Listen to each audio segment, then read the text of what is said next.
मैं लंदन में भारत और इंग्लैंड के बीच हो रहे क्रिकेट मैच को टीवी पर लाइव देख रहा था तो मैंने कुछ दिलचस्प देखा।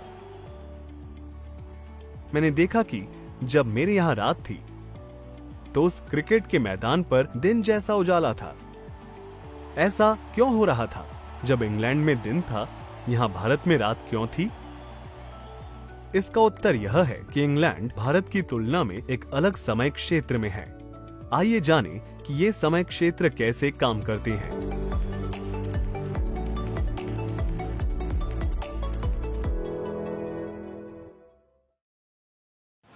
पृथ्वी को 24 काल्पनिक रेखाओं में बांटा गया है जिन्हें देशांतर कहा जाता है, और इनमें से प्रत्येक रेखा उन स्थानों के लिए एक समय क्षेत्र का प्रतिनिधित्व करती है जहां से यह गुजरती है। वहां प्रत्येक समय क्षेत्र 1 घंटे का होता है। अब आप आश्चर्यचकित होंगे कि ये समय क्षेत्र कैसे तय किए गए हैं। ये समय क्षेत्र 0 अंश देशांतर के आधार पर तय किए जाते हैं, जिसे प्रमुख याम्योत्तर भी कहा जाता है। यह रेखा इंग्लैंड में ग्रीनिच से होकर गुजरती है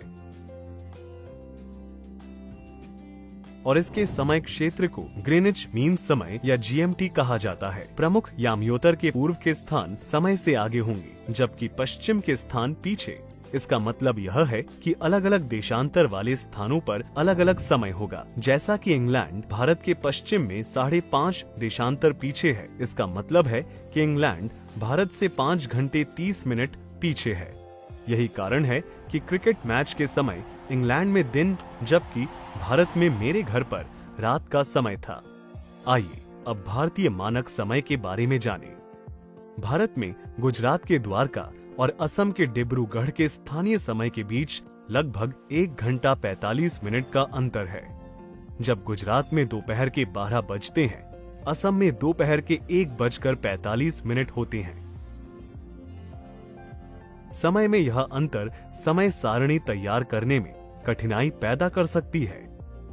इसलिए भारत ने पूरे देश में एक मानक याम्योत्तर को अपनाया।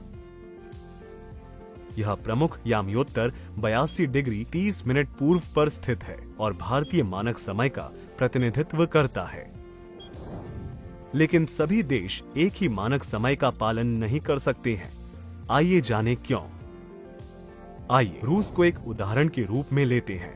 यहाँ एक बहुत बड़ा देश है जिसके बीच से 11 समय क्षेत्र गुजरते हैं। इसलिए रूस के लिए एक मानक समय का पालन करना संभव नहीं है, क्योंकि इसके क्षेत्रों के बीच समय का अंतर बहुत अधिक होगा। यही कारण है कि रूस जैसे बड़े देशों में कई मानक समय होते हैं।